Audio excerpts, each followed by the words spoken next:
దేశాన్ని బెంబేలెత్తించి మాయమైందనుకున్న కోవిడ్ మహమ్మారి మళ్లీ రెక్కలు విప్పుకున్నట్లు కనిపిస్తోంది. తాజాగా రాజమహేంద్రవరం నగరంలో ఒక కేసు నమోదు కావడం ఆందోళన కలిగిస్తోంది. ర్యాపిడ్ పరీక్షల్లో రాజమహేంద్రవరం నగరానికి చెందిన 21 ఏళ్ల యువకుడికి పాజిటివ్గా తేలింది. అతన్ని ఆసుపత్రిలోని కోవిడ్ ప్రత్యేక వార్డులో చేర్చారు. నేడు ఆర్టీపీఎస్ఆర్ పరీక్ష చేసి నిర్ధారిస్తామని అధికారులు ప్రకటించారు. కోవిడ్ విస్తరిస్తున్న నేపథ్యంలో రాజమహేంద్రవరం ప్రభుత్వాసుపత్రిలో 15 బెడ్లతో ప్రత్యేక వార్డును, ఆక్సిజన్ ప్లాంట్లను సిద్ధం చేసినట్లు ప్రభుత్వాసుపత్రి సూపరింటెండెంట్ డాక్టర్ కెనడీ వెల్లడించారు. దేశవ్యాప్తంగా ఇప్పటివరకు దాదాపు 350 కోవిడ్ కేసులు నమోదయ్యాయి. ఏపీలో 13 మంది కోవిడ్ పాజిటివ్ నిర్ధారణ కాగా వారిలో 4 మృతి చెందారు. దీంతో రాష్ట్రవ్యాప్తంగా వైద్య ఆరోగ్య శాఖ అప్రమత్తమైంది. రాబోయే స్థానిక ఎన్నికల్లో బీజేపీ ఎక్కువ సీట్లలో పోటీ చేసి ఎక్కువ మంది బీజేపీ కార్యకర్తలను ప్రజాప్రతినిధులుగా తీర్చిదిద్దుతుందని బీజేపీ జిల్లా అధ్యక్షుడు పిక్కి నాగేంద్ర వెల్లడించారు. రాజమహేంద్రవరంలో బీజేపీ సంస్థాగతంగా 4వ మండలం నూతన అధ్యక్షులుగా బత్తిన రత్నాజీ ఏకగ్రీవంగా ఎన్నికయ్యారు. మండల ప్రధాన కార్యదర్శి రత్నప్రకాష్ నియమితులయ్యారు. బీజేపీ సీనియర్ నాయకులు ఉన్నికృష్ణన్ ఆధ్వర్యంలో జరిగిన ఈ కార్యక్రమంలో ముఖ్య అతిథిగా బీజేపీ జిల్లా అధ్యక్షులు పిక్కి నాగేంద్ర పాల్గొని మాట్లాడుతూ రాబోయే స్థానిక సంస్థల ఎన్నికల్లో ఎక్కువ మంది బీజేపీ కార్యకర్తలను ప్రజాప్రతినిధులుగా తీర్చిదిద్దుకుంటే ప్రజలు గొప్ప సేవకులను పొందడంతో పాటు కేంద్రం నుంచి ప్రత్యేక నిధులను తీసుకువచ్చి ఆయా గ్రామాలను, పట్టణాలను, నగరాలను మరింతగా అభివృద్ధి చేయడానికి అవకాశం ఉంటుందన్నారు. ఎన్నికల పరిశీలకులుగా బీజేపీ జిల్లా ప్రధాన కార్యదర్శి శెట్టిబల్లి శివనాగరాజు, మండల ఇన్ఛార్జ్ మైలవరపు పద్మనాభ సాయి పాల్గొన్నారు. తూర్పుగోదావరి జిల్లా పోలీస్ శాఖ ఆధ్వర్యంలో పోలీస్ సిబ్బంది పిల్లల కోసం నిర్వహించిన 40 రోజుల వేసవి క్రీడా శిక్షణ శిబిరం ముగిసింది. ముగింపు కార్యక్రమంలో జిల్లా ఎస్పీ డి నరసింహకిషోర్, అదనపు ఎస్పీ పాటిల్ దేవరాజ్ మనీష్ పాల్గొని ప్రతిభ కనబరిచిన పిల్లలకు బహుమతులు, సర్టిఫికేట్లు ప్రదానం చేశారు. పోలీసు కుటుంబాలకు చెందిన 10వ తరగతి, ఇంటర్మీడియట్, ఐఐటీ, జేఈఈ పరీక్షల్లో అత్యుత్తమ ప్రతిభ కనబరిచిన విద్యార్థులను ప్రోత్సహిస్తూ 5.50 లక్షల నగదు ప్రోత్సాహాలు అందజేశారు. ప్రపంచమంతా ఉత్కంఠంగా ఎదురుచూసిన ఫిఫా ఫుట్బాల్ వరల్డ్ కప్ 2026లో స్పెయిన్ విజేతగా నిలిచింది. అమెరికాలోని న్యూజెర్సీ స్టేడియం వేదికగా జరిగిన ఫిఫా ప్రపంచ కప్ 2026 ఫైనల్ పోరులో స్పెయిన్ 1-0 గోల్ తేడాతో డిఫెండింగ్ ఛాంపియన్ అర్జెంటీనాను ఓడించింది. దిగ్గజ ఆటగాడు లియోనెల్ మెస్సీ నేతృత్వంలోని అర్జెంటీనా టైటిల్ కలను భగ్నం చేస్తూ చరిత్రలో రెండోసారి విశ్వవిజేతగా నిలిచింది. న్యూజెర్సీ స్టేడియంలో జరిగిన మ్యాచ్ అనంతరం అమెరికా అధ్యక్షుడు Donald Trump, FIFA president Giani Infantino చేతుల మీదుగా స్పెయిన్ జట్టుకు జగజ్జేత ట్రోఫీని అందజేశారు. ఈ వేడుకల్లో కెనడా ప్రధాని మార్క్ కార్నీ, మెక్సికో అధ్యక్షురాలు క్లాడియా షెయిన్బామ్, స్పెయిన్ రాజు పాల్గొన్నారు. ఫైనల్ మ్యాచ్ ఆద్యంతం తీవ్ర ఉత్కంఠ నడుమ సాగింది. నిర్ణీత 90 నిమిషాల సమయంలో ఇరు జట్లు గట్టి పోటీనివ్వడంతో ఎలాంటి గోల్ నమోదవ్వలేదు. దీంతో మ్యాచ్ ఫలితాన్ని తేల్చేందుకు అంపైర్లు ఎక్స్ట్రా టైంను కేటాయించారు. అనూహ్యంగా సబ్స్టిట్యూట్గా వచ్చిన స్పెయిన్ ఆటగాడు ఫెరాన్ టోరెస్ 106వ నిమిషంలో సాధించిన గోల్ మ్యాచ్కే తలమానికంగా నిలిచింది.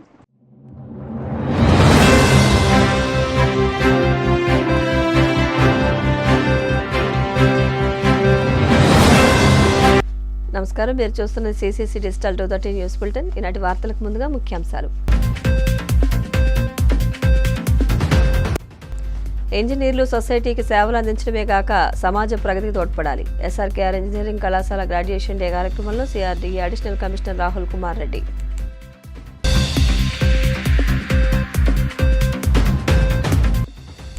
ఈజ్ ఆఫ్ డూయింగ్ బిజినెస్ పై వైసీపీ మీడియా ప్రచురించిన కథనం వారి రాజకీయ కక్ష సాధింపు ధోరణికి అర్థం పడుతోంది. నీలాయపాల విజయ్ కుమార్ ఫైర్. రాష్ట్రంలో శాంతి భద్రతలు పూర్తిగా క్షీణించి బీహార్ను మించిన జంగల్ రాజ్ నడుస్తోంది. తీవ్రస్థాయిలో విమర్శలు గుప్పించిన వైసీపీ అధికార ప్రతినిధి వీరశేఖర్ రెడ్డి.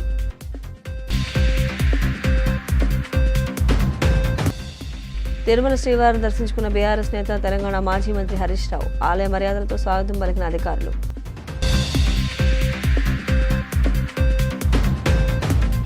ఇంజనీర్లు సొసైటీకి సేవలు అందించడమే కాదు సమాజ ప్రగతికి తోడ్పాటు అందించాలని CRD additional commissioner senior IAS అధికారి టి రాహుల్ కుమార్ రెడ్డి యువ ఇంజనీర్లకు పిలుపునిచ్చారు. పశ్చిమ గోదావరి జిల్లా భీమవరం ఎస్ఆర్కేఆర్ ఇంజనీరింగ్ కళాశాలలో కళాశాల వ్యవస్థాపకులు సాగి రామకృష్ణరాజు జయంతిని పురస్కరించుకుని గ్రాడ్యుయేషన్ డే నిర్వహించారు. కార్యక్రమానికి కళాశాల ప్రిన్సిపల్ డాక్టర్ కేవీ మురళీకృష్ణరాజు అధ్యక్షత వహించారు. ఈ సందర్భంగా రాహుల్ కుమార్ రెడ్డి మాట్లాడుతూ అబ్దుల్ కలాం, విక్రమ్ సారాభాయ్ వంటి శాస్త్రవేత్తలు తమ విజ్ఞానంతో సొసైటీకి ఎంతో సేవలు అందించారని గుర్తు చేశారు. వారిని స్ఫూర్తిగా తీసుకోవాలని సూచించారు. కళాశాల secretary and correspondent Sai Ramakrishna Nishant Varma మాట్లాడుతూ తమ కళాశాలలో అత్యున్నత ప్రమాణాలతో విద్యను అందించామని, మీ విజయంతో తల్లిదండ్రుల ఆశలు ఆకాంక్షలు నెరవేరేలా చేసిన ఘనత కళాశాలకు దక్కుతుందన్నారు. కళాశాల director doctor M Jagapathiraju, principal doctor K V Muralikrishnaraju మాట్లాడుతూ దేశ విదేశాల్లో తమ విద్యార్థులు ఉన్నత స్థానాల్లో ఉన్నారని, డిగ్రీలు అందుకుంటున్న యువ ఇంజనీర్లు కూడా అదే స్థాయిలో ఉన్నత స్థానాలకు ఎదగాలని కోరారు. ఈ సందర్భంగా 1674 మంది గ్రాడ్యుయేట్స్కు డిగ్రీలు ప్రదానం చేశారు. సాగి రామకృష్ణరాజు జయంతిని పురస్కరించుకుని ముందుగా రాహుల్ కుమార్ రెడ్డి సాగి రామకృష్ణరాజు విగ్రహానికి పూలమాలలు వేసి ఘనంగా నివాళులర్పించారు. మహాకావ్య నాటకాది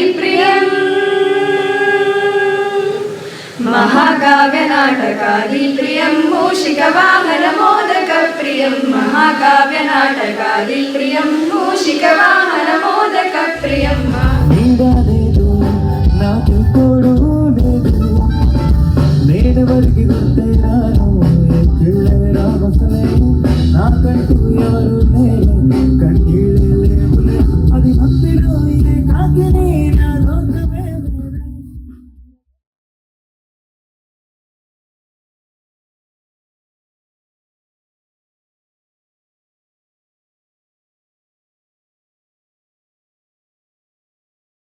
Are more relevant in the sense engineers can understand a thing in a systemic manner. They not understand the thing in a segregated manner. Whatever they understand in a systemic manner.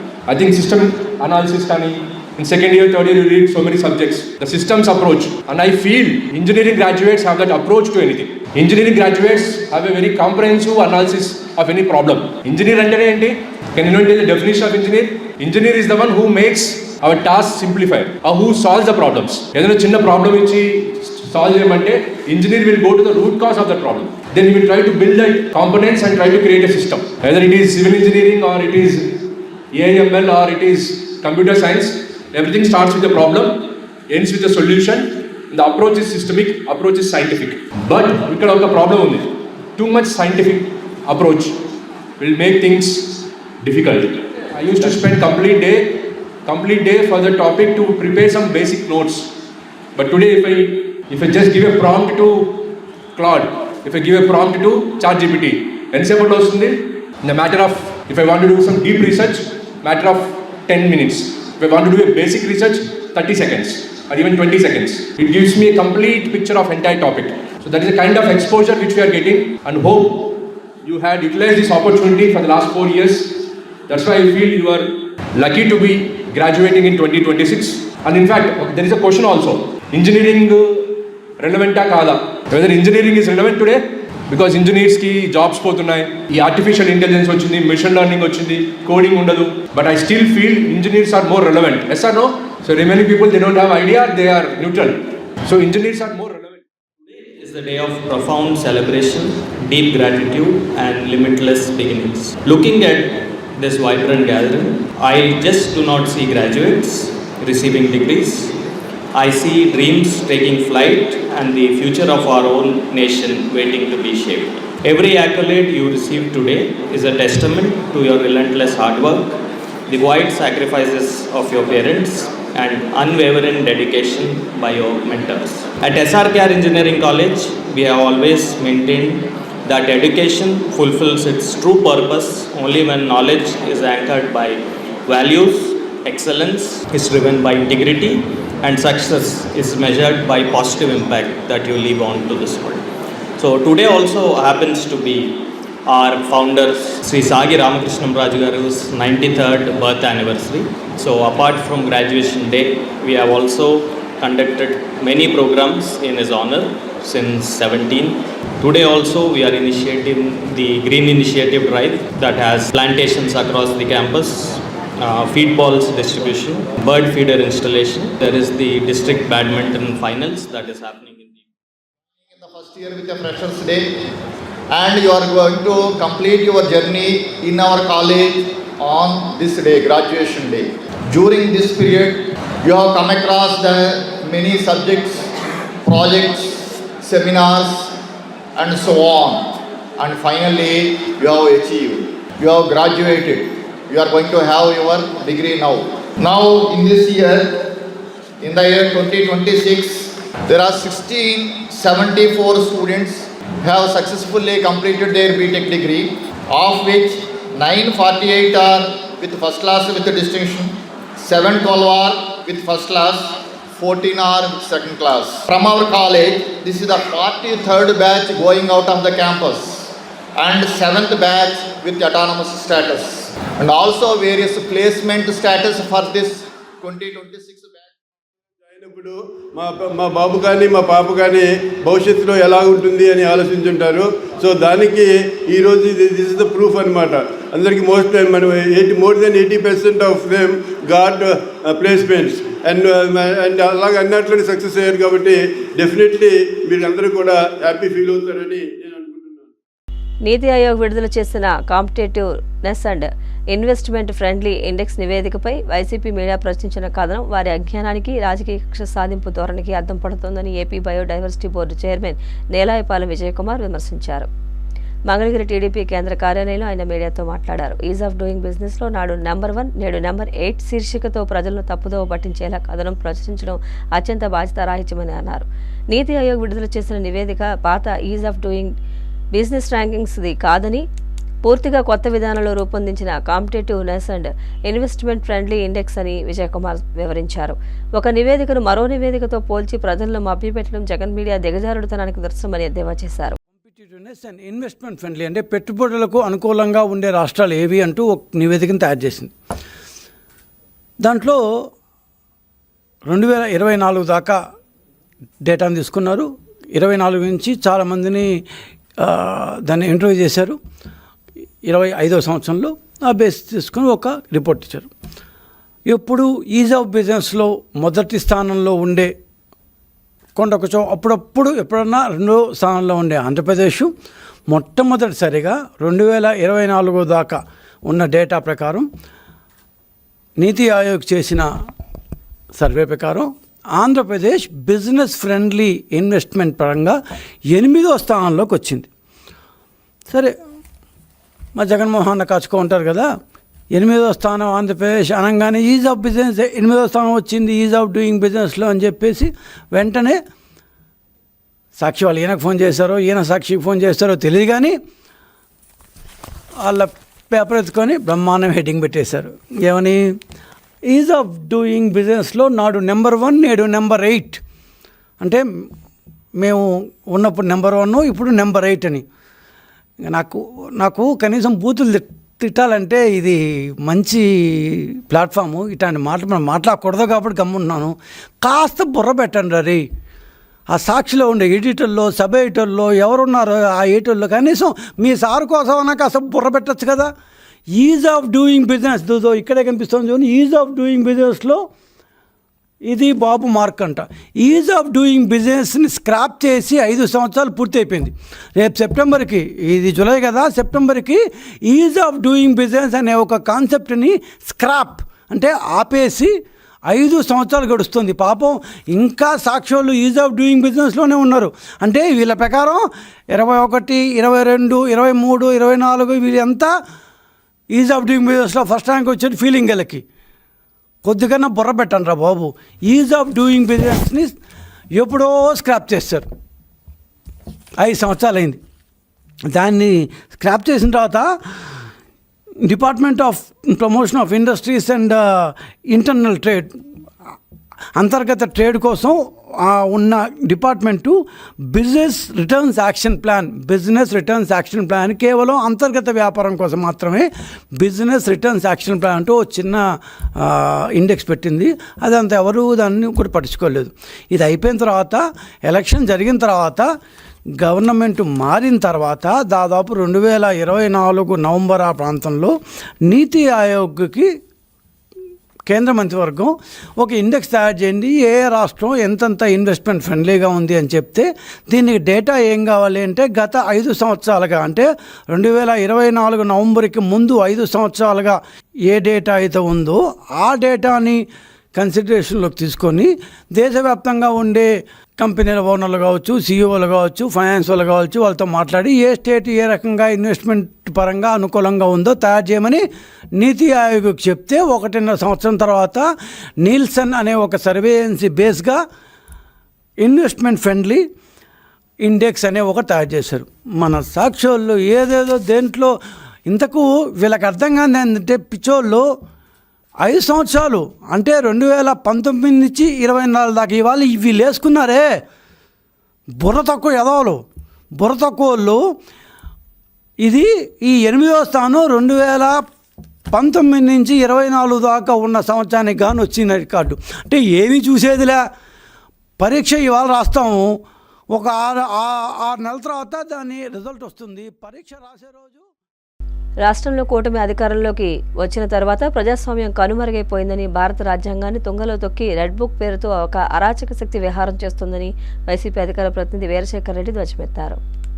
Tadepalli YCP కేంద్ర కార్యాలయంలో మీడియాతో మాట్లాడిన ఆయన రాష్ట్రంలో శాంతి భద్రతలు పూర్తిగా క్షీణించి బీహార్ను మించిన జంగిల్ రాజ్ నడుస్తోందని ఆరోపించారు.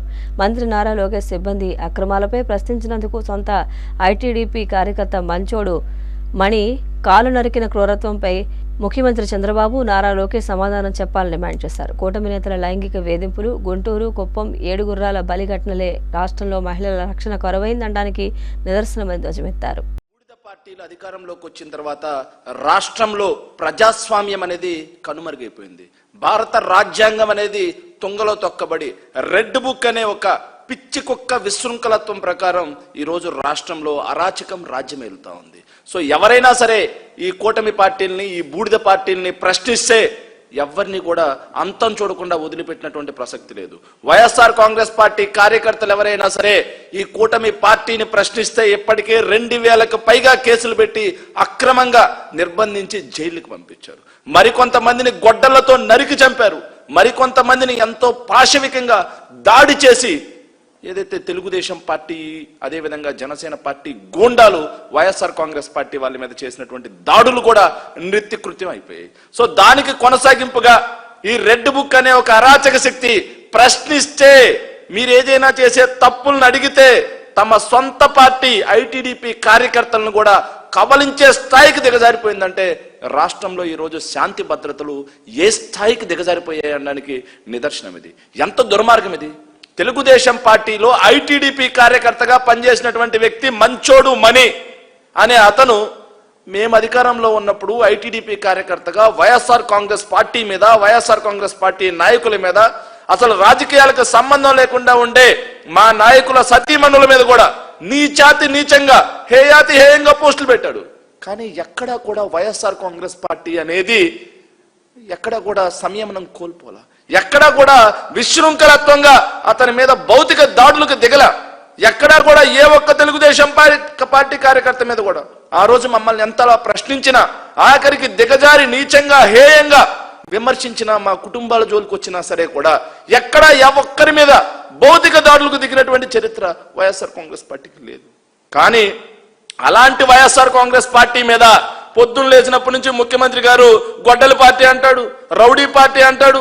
కానీ చేసే మొత్తం ఆ పనులు మొత్తం గొడ్డలతో నరకడాలు, కార్లతో తొక్కించడాలు, గుద్దడాలు, చంపేయడాలు, బూడిద మాయం చేయడాలు, ఇవన్నీ కూడా ఈ కూటమి పార్టీలే చేస్తున్నాయి. సో ఈరోజు ఈ ఇన్సిడెంట్స్ గమనిస్తే మంచోడు మణి అనే ఐటీడీపీ కార్యకర్త తెలుగుదేశం పార్టీ ఎస్పెషల్లీ నారా లోకేష్ కేంద్రంగా కొనసాగుతున్నటువంటి విశృంఖలత్వం, నారా లోకేష్ కేంద్రంగా కొనసాగుతున్నటువంటి అవినీతి, నారా లోకేష్ కేంద్రంగా కొనసాగుతున్నటువంటి నిజంగా చెప్పుకోలేని ఇంకొన్ని అసాంఘిక పనులు ఏవైతే ఉన్నాయో వాటిని ప్రశ్నిస్తూ సోషల్ మీడియాలో పోస్టులు పెడితే, పెట్టిన 2వ రోజే అతన్ని కారుతో గుద్దించి 2 మోకాల మీద కారు అటు ఇటు సర్కస్ అన్నట్టు ఆడిచ్చి 2 మోకాళ్ళు పోయినా సరే వాళ్ళ కోపం చల్లారక మళ్ళీ కాలిని, కుడి పాదాన్ని కూడా నరికేసినటువంటి పరిస్థితి మనం చూసాం. అంటే ఈ రెడ్ బుక్ అనే ఒక అరాచక శక్తిలో వీళ్ళ అవినీతిని, వీళ్ళ అక్రమాలని, వీళ్ళ యొక్క ఏదైతే అసాంఘిక భాగోతాలని ఎవరైనా ప్రశ్నిస్తే అది తెలుగుదేశం పార్టీ వాడైనా సరే ఈ రెడ్ బుక్ అనే ఒక అరాచక శక్తి వాళ్ళని కబలించి వేస్తుంది అనడానికి నిదర్శనం కదా. యొక్క పరిస్థితి ఏందో మనం గమనించాలి. మొన్నటికి మొన్న మహిళా మంత్రి గుమ్మడి సంధ్యారాణి గారు ఆవిడ యొక్క పిఏ ఒక ఆవిడ్ని శారీరకంగా లోపరుచుకోవాలని చూస్తే ఆవిడ ఒప్పుకోపోయేసరికి ఆవిడ్ని జైలుకు పంపించేశారు. ఇంకో పక్క కోన రవికుమార్ ఒక మహిళా ప్రిన్సిపాల్ ఆవిడ్ని లోపరుచుకోవాలని చూస్తే ఆమె ఒప్పుకోకపోతే వేధింపులు భరించలేక ఆత్మహత్యాయత్నానికి పాల్పడినటువంటి పరిస్థితి చూసాం. ఇంకో పక్క చూస్తే గుంటూరు ఎమ్మెల్యే బాగోతాలు మనం చూసాం. ఇంకో పక్క చూస్తే అరవ శ్రీధర్ అనే జనసేన ఎమ్మెల్యే అరవకుండా 5 సార్లు అభాషణ చేయించాడు. అడిగితే బయటకు వచ్చి గగ్గోలు పెట్టి అరిచిందని చెప్పి ఆయన పార్టీకి చెందినటువంటి నెల్లూరు నగరపాలక సంస్థ పరిధిలో డోర్ టు డోర్ చెత్త సేకరణకు నూతనంగా మంజూరైన 101 ఎలక్ట్రికల్ ఆటోలను గుడివాడ నుంచి వర్చువల్గా సీఎం చంద్రబాబు ప్రారంభించారు. నెల్లూరు గాంధీబొమ్మ వద్ద నిర్వహించిన స్వర్ణాంధ్ర స్వచ్ఛాంధ్ర కార్యక్రమానికి రాష్ట్ర Waqf board chairman Abdul Aziz, TDP రాష్ట్ర అధికార ప్రతినిధి కోటంరెడ్డి గిరిధర్ రెడ్డి, నగర mayor Sujatha, NUDA chairman Kotamreddy Srinivasareddy, municipal commissioner Nandan, deputy మేయర్లు రూప్ కుమార్ యాదవ్ తదితరులు పాల్గొన్నారు. నెల్లూరు నగర కాలుష్య రహితంగా తీర్చిదిద్దేందుకు ఈ ఆటోలు ఉపయోగపడతాయని వక్ఫ్ బోర్డు చైర్మన్ అబ్దుల్ అజీజ్ తెలిపారు.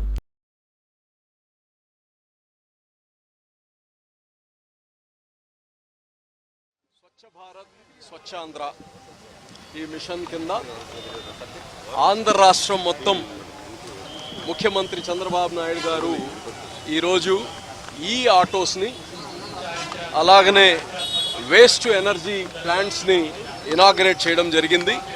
అందులో భాగంగా నెల్లూరు నగరపాలక సంస్థకు కానీ 200 ఈ ఆటోస్ని శాంక్షన్ చేయడం జరిగింది. గతంలో మన దగ్గర డీజిల్తో రన్ అయ్యే ఆటోస్ ఉండేవి. దానిపైన మెయింటెనెన్స్ కావచ్చు, దాంట్లో వచ్చే ఎయిర్ పొల్యూషన్ కావచ్చు, ఈరోజు ఎక్కువగా అయిపోయింది. అందుకోసం ఇప్పుడు వచ్చే అన్నీ కానీ ఈ ఆటోస్ వచ్చాయి. దానివల్ల పొల్యూషన్ ఏముండదు, ప్రజలకు మంచిది. అలాగనే కార్పొరేషన్ పైన కానీ ఖర్చు భారం తగ్గిపోతుంది. అందులో భాగంగా ఈరోజు ఆంధ్ర రాష్ట్రం మొత్తం చెత్త ఏదైతే ఉందో ఆ చెత్త నుంచి ఎనర్జీ క్రియేట్ చేయడమే ఈ యొక్క ముఖ్య లక్ష్యం. నెల్లూరులో కానీ ఒక్క రోజుకి 360 టన్నులు చెత్త వస్తుంది. ఈ చెత్తని ఇంతకుముందు ఏం చేసేవాళ్ళు, ఒక డంప్ యార్డ్లో వేసి సంవత్సరాల తరబడి అక్కడ వేయడం, దాంట్లో నుంచి విషవాయువులు రావడం, అక్కడ చుట్టుపక్కల ప్రాంతాల్లో ఉండే మనుషులకి ఇబ్బంది. ఇటువంటి అన్నీ కాకుండా ఈరోజు మన దొంతాల్లో కానీ వేస్ట్ టు ఎనర్జీ ఫ్యాక్టరీ, గతంలో కానీ 2014-19లోనే వేస్ట్ టు ఎనర్జీ ఫ్యాక్టరీ మనం తేవడం జరిగింది. అక్కడ ఆ రోజు ప్రజల్లో అంత అవగాహన లేక వాళ్ళు కోర్టుకెళ్ళి దాన్ని ఆపేయడం జరిగింది. ఈరోజు దొంతాల్లో అద్భుతమైన వేస్ట్ టు ఎనర్జీ ఫ్యాక్టరీ తేవడం జరుగుతుంది. అదేవిధంగా ఈసారి ఈ యొక్క ఆటోస్ వచ్చిన తర్వాత ప్రతి ఇంటికి కానీ జియో ఫెన్సింగ్, అంటే ఆ ఆటో ఆ ఇంటి దగ్గరికి వెళ్ళి చెత్త ఎంగేజ్మెంట్కి కానీ చాలా ఈజీగా ఉండేటట్టు ఏర్పాటు చేయడం, ప్రజలందరూ కానీ సహకరించి తడి చెత్తని పొడి చెత్తని వేరు చేసి వేస్తే మన కాలుష్యం లేకుండా చేయొచ్చు. మన ఆరోగ్యం అలాగనే ఈ యొక్క భూమిని కాపాడుకునే బాధ్యత ప్రతి ఒక్కరూ తీసుకోవాలి. ఈరోజు ఈ యొక్క స్వచ్ఛాంధ్ర మిషన్ని మన ముఖ్యమంత్రి చంద్రబాబు నాయుడు గారి యొక్క ఆధ్వర్యంలో చాలా చక్కగా తీసుకెళ్తున్నాం. భారతదేశంలో కానీ ఆంధ్రప్రదేశ్ నెంబర్ 1గా రావాలని కానీ అంటే ఒక్క ఆటో రోజుకి 1000 టన్నులు అంటే చెత్త సేకరిస్తుంది. అందువల్ల దాదాపు నెల్లూరు పరిశుభ్రత నెల్లూరు అవుతుంది. ఈ ఆటోలు ఇచ్చినటువంటి ముఖ్యమంత్రి వర్యులకి, అదే రకంగా మన మంత్రివర్యులు నారాయణ గారికి ఇప్పుడే చెప్పారు ముఖ్యమంత్రి గారు, మీరు ఏమంటారు, ఐ లవ్ గుంటూరు పెట్టుకొని డెవలప్ చేయమని.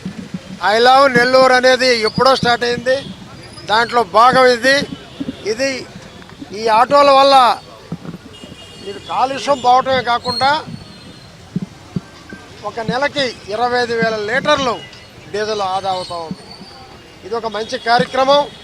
ఎప్పుడైనా సరే రాష్ట్రంలో మంచి జరగాలంటే చంద్రబాబు, ఉద్యోగాలు రావాలంటే చంద్రబాబు, రాష్ట్రం మహోన్నతంగా ఉండాలంటే చంద్రబాబు, రాష్ట్రం శాంతియుతంగా ఉండాలంటే చంద్రబాబు. కూటమి ప్రభుత్వం చాలా బ్రహ్మాండంగా పనిచేస్తుంది. దీనికి ఈ మున్సిపల్ దానికి నాయకత్వం వహించి ఎంతో బాగా చేస్తున్న మన మంత్రివర్యులు నారాయణ గారిని అభినందిస్తూ చంద్రబాబుకి ఐ లవ్ చంద్రబాబు.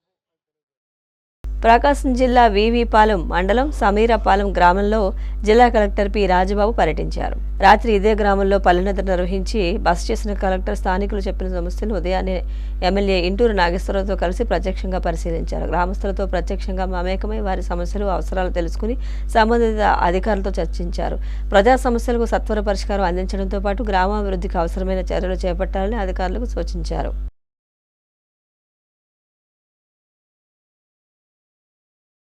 సమీరపాలెంలో పల్లెనిద్ర కార్యక్రమాన్ని చేసుకుంటున్నాము. ప్రభుత్వం ఏ విధముగా ప్రజల పట్ల స్పందిస్తున్న అంతా కూడా సో ఈ రకంగాను కూడా మనం సమస్యల పట్ల స్పందిస్తున్నాము, పరిష్కరిస్తున్నాము.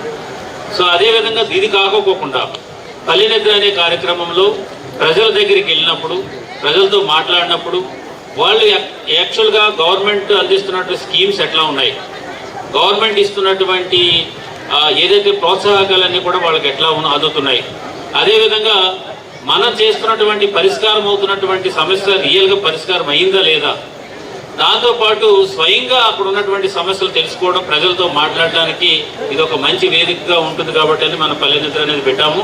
ఇందులో సమస్య గ్రామంలో మొత్తం అందరూ కూడా ఆఫీసర్స్ ఇక్కడికి వచ్చారు. మా నుంచి మనకు ఆఫీసర్స్ ఎవరైతే ఉన్నారో ఒక్కో గ్రామానికి ఒక ఆఫీసర్ వెళ్ళి ఆయన సంబంధించినటువంటి డిపార్ట్మెంట్ పనితీరు ఎట్లా ఉందో ఆ గ్రామంలో చూసుకోవడంతో పాటు మిగిలిన సమస్యలు కూడా వారు తెలుసుకుని అవన్నీ కూడా ఆ కన్సర్న్ డిపార్ట్మెంట్కి తెలియజేసేటువంటి కార్యక్రమం కూడా ఈ పల్లెనిద్రలో భాగమే ఉంది. ఈ రోజంతా కూడా మా ఆఫీసర్స్ ఎవరైతే సుమారు ఒక 30 డిపార్ట్మెంట్కి సంబంధించినటువంటి ఆఫీసర్స్ ఈ 21 గ్రామాలకు వెళ్ళి అక్కడ వాళ్ళ పనితీరును చూసుకుని తర్వాత మిగతా విషయాలన్నింటిలో కూడా మనం తీసుకొచ్చి ఒక మన ఎవరైతే నోడల్ ఆఫీసర్ ఉన్నారో వారికి ఇవ్వడం జరుగుతుంది. ఇవన్నీ కూడా మళ్ళీ ఆ కన్సర్న్ డిపార్ట్మెంట్కి వెళ్ళి అవన్నీ కూడా సొల్యూషన్స్ అనేవి ఇవ్వడం అనేది జరుగుతుంది. సో ఈ పల్లెనిద్ర కార్యక్రమం అనేది సమస్య దగ్గరికి అధికారి వెళ్ళడం, అంతేగాని సమస్య మీరుంటే నా దగ్గరికి రండి అనటమే కాకపోకుండా ఇన్ని ఫారమ్స్లో అంటే మనకి ప్రజా దర్బార్ కానివ్వండి, ప్రతి సోమవారం కండక్ట్ చేసే పీజీఆర్ఎస్ మీకోసం అనేది కానివ్వండి, అదేవిధంగా ప్రజాప్రతినిధులు జిల్లా యంత్రాంగం కలిసి చేసేటువంటి ప్రతి శుక్రవారం చేసేటువంటి మీకోసం కార్యక్రమం కానివ్వండి, ఆన్లైన్ కార్యక్రమాలు కానివ్వండి, వీటితో పాటు ఈ పల్లెనిద్ర వల్ల ప్రజల దగ్గరికి ఆఫీసర్ వెళ్ళి వాళ్ళ పనితీరు ఎట్లా ఉంది, సమస్యలు ఏమున్నాయని తెలుసుకునేటువంటి అవకాశం కూడా దీని ద్వారా కలుగుతుంది. విషయాలు గత ప్రభుత్వంలో ఎవరూ చెప్పుకోలేని పరిస్థితి, ఎవరూ చెప్పుకోవాలో కూడా అర్థం కాని పరిస్థితి. ఈ ప్రభుత్వం ప్రజాప్రభుత్వం, ప్రజల ఆమోదంతో మనం ముందుకు పోవాలని చెప్పి గౌరవ ముఖ్యమంత్రి గారు, అలాగే ఉప ముఖ్యమంత్రి గారు, మన భవిష్యత్ నాయకుడు లోకేష్ బాబు గారు ఒక మంచి పరిపాలన అందించాలి ఈ రాష్ట్రంలోని ఒక ఆలోచనలో భాగమే ఈ పల్లెనిద్ర కార్యక్రమం. మీరందరూ కూడా ఈ గ్రామంలో ఏవైతే సమస్యలు ఉన్నాయో గౌరవ కలెక్టర్ గారికి కూడా చెప్తా ఉన్నా, నేను రిక్వెస్ట్ చేస్తా ఉన్నా. గత ప్రభుత్వంలో అనేక ఇబ్బందులకు గురైన ఈ మండలంలో కనీసం సర్పంచ్ రాజా ఉంటే కనీసం ₹1,00,000 కూడా ఖర్చు పెట్టలేని పరిస్థితి ఈ గ్రామంలో. ఈ ప్రభుత్వం వచ్చిన తర్వాతనే ఆ 15th ఫైనాన్స్ ఏదైనా ₹10 వస్తే గ్రామంలో చిన్న మౌలిక వస్తువులు అలాగే ఎన్ఆర్జీఎస్ లో కొంతవరకు రోడ్లు. కలియుగ ప్రత్యక్ష దైవం తిరుమల శ్రీ వెంకటేశ్వర స్వామి వారిని బీఆర్ఎస్ నేత తెలంగాణ మాజీ మంత్రి హరీష్ రావు దర్శించుకున్నారు. వీఐపీ విరామ దర్శన సమయంలో కుటుంబ సభ్యులతో కలిసి స్వామివారి సేవలో పాల్గొని మొక్కులు చెల్లించుకున్నారు. దర్శనానంతరం వీరికి రంగనాయకుల మండపంలో వేద పండితులు వేద ఆశీర్వచనం అందించగా ఆలయ అధికారులు స్వామివారి తీర్థప్రసాదాలు అందజేసి పట్టు వస్త్రంతో సత్కరించారు.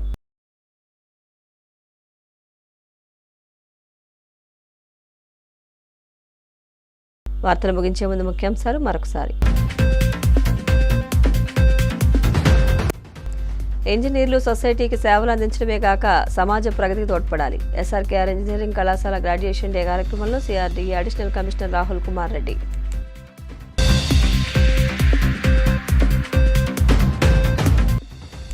ఈజ్ ఆఫ్ డూయింగ్ బిజినెస్ పై వైసీపీ మీడియా ప్రచురించిన కథనం వారి రాజకీయ కక్ష సాధింపు ధోరణికి అర్థం పడుతోంది. నీలాయపాలెం విజయ్ కుమార్ ఫైర్.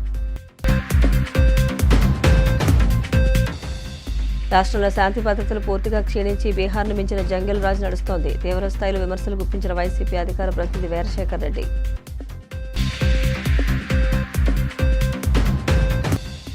తిరుమల శ్రీవారిని దర్శించుకున్న బీఆర్ఎస్ నేత తెలంగాణ మాజీ మంత్రి హరీష్ రావు. ఆలయ మర్యాదలతో స్వాగతం పలికిన అధికారులు.